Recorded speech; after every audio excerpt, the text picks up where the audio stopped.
Assalamualaikum warahmatullahi wabarakatuh. Selamat berjumpa lagi bersama saya tentunya di Dai Channel. Pada konten kali ini saya akan sharing lagi kepada Anda dan tetap menerangkan masalah korban. Pada konten kali ini saya beri judul ada 4 hewan kurban yang tidak boleh buat korban. Ada empat hal yang tidak boleh kalau ada di dalam korban itu, maka tidak boleh berkorban. Namun sebelumnya saya mohon dukungannya kepada teman-teman yang belum subscribe, silahkan di subscribe, insya Allah bermanfaat. Bismillahirrahmanirrahim. Wa arba'un wa fi ba'din nushi arba'atun. Ada 4 binatang di dalam sebagian redaksi tidak memakai lafaz arba'un, akan tetapi memakai lafaz arba'atun. La tujzi'u fid dhahaya. Ada 4 binatang yang tidak mencukupi untuk dijadikan korban. Jadi 4 binatang ini tidak sah kalau dijadikan korban. Korban seperti apa? Ahadua al-awra'u al-bayyinu ayyudhahiru awruha. Yang pertama yaitu yang buta satu matanya, yang nampak jelas. Jadi kalau ada hewan korban buta itu, kalau nampak jelas itu tidak sah dibikin korban. Wa in bagiyat al-haqqatu fil asahi. Walaupun bulatan matanya itu masih tersisa keutuhannya menurut pendapat yang paling sahih, walaupun ada mata-mata yang utuh itu, maka tetap tidak sah dibuatkan hewan kurban. Yang pertama. Terus hal yang kedua, wasani al-arja'u al-bayyinu arjuha. Terus hal yang kedua adalah binatang pincang yang nampak jelas pincangnya. Jadi kalau pincang itu binatang korban itu tidak boleh dibuat korban. Walau kana husulul arjila inda adja'iha litadhiyah laha bisababi tirabiha.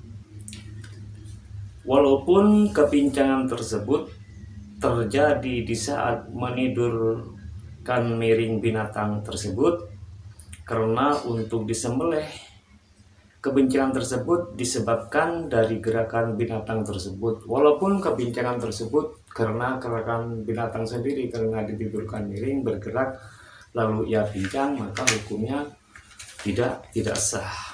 Yang kedua. Terus yang ketiga, wal tsalitsu al maridatu al bayyinu maradha. Hal yang ketiga adalah binatang yang sakit yang nampak jelas sakitnya. Jadi kalau binatang sakit itu tidak boleh dijadikan hewan kurban.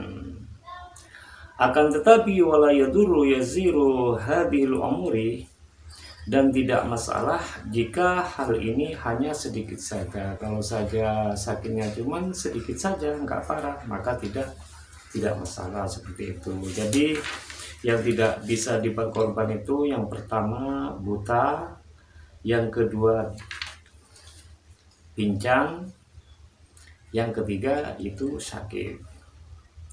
Terus yang keempat, warabi'u al-ajfa'u. Yang keempat adalah binatang al-ajfa. Apa itu al-ajfa? Wa hiya alladhi dhahaba mukhuha ay dhahaba dimauha minal ghazali. Yang dinamakan al-ajfa itu adalah binatang yang hilang bagian otaknya karena terlalu kurus. Jadi hewan yang terlalu kurus itu tidak boleh dijadikan korban. Terus selanjutnya wayutsi'u al-khaziyu ayil maktumul khaziyataini. Sudah dianggap cukup artinya sudah dianggap sah berkorban dengan binatang yang dikebiri. Maksudnya binatang yang dipotong kedua pelirinya. Kalau ada binatang yang dikebiri, spesial pelirnya yang dipotong kedua pelirnya itu masih tetap sah. Wal masyurul qarani illam yu'assir fil lahmi, juga tidak masalah, artinya tetap sah berkorban dengan binatang yang pecah tanduknya jika memang tidak mempengaruhi apa-apa pada dagingnya. Jadi walaupun tanduknya itu pecah, asalkan tidak mengganggu sama dagingnya tetap gemuk, tetap berisi, maka tidak masalah, tetap sah. Seperti itu. Wajzi'u aidan faqidul quruni wa hiya al-musammatu bijalha.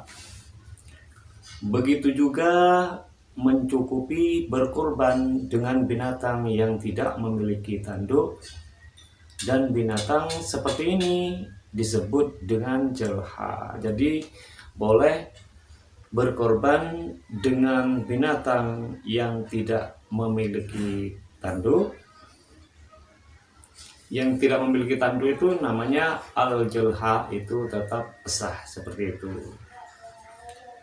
Terus selanjutnya, wala tujzi'u al-maqtu'atu kullul udhuni wala ba'duha walal makhluqatu bila udhunin.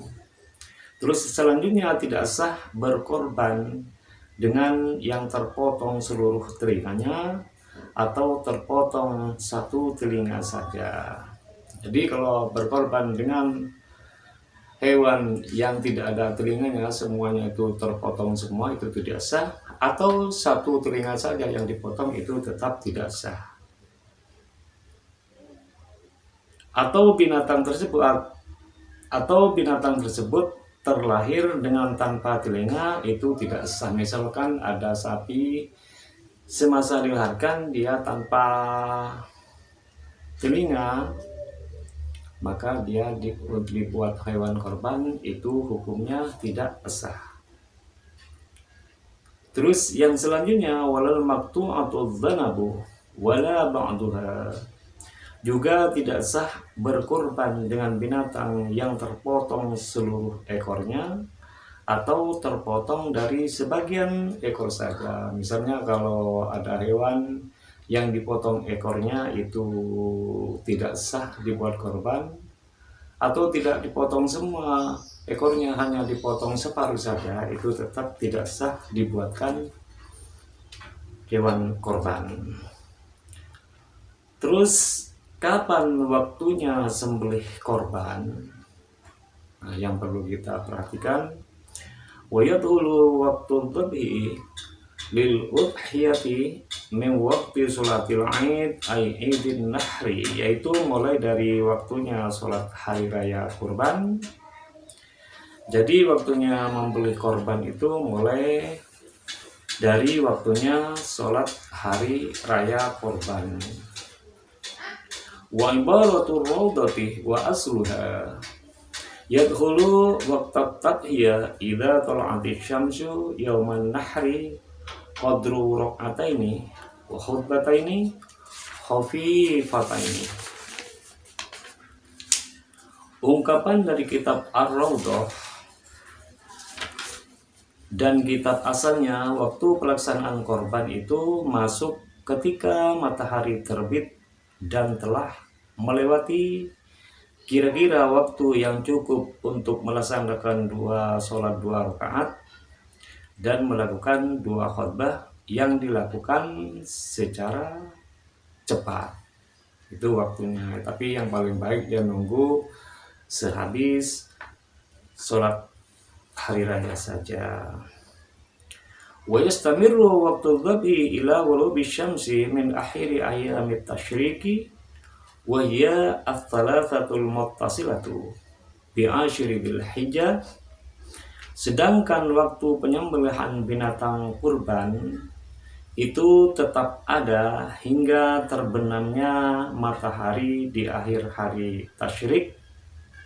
Hari tasyrik yaitu 3 hari yang bersambung setelahnya tanggal 10 Dzulhijjah hingga tanggal 13. Jadi sedangkan waktu penyembelihan binatang kurban tetap ada hingga terbenamnya matahari di tanggal 13 bulan Dzulhijjah. Itu saja dari saya, semoga bermanfaat.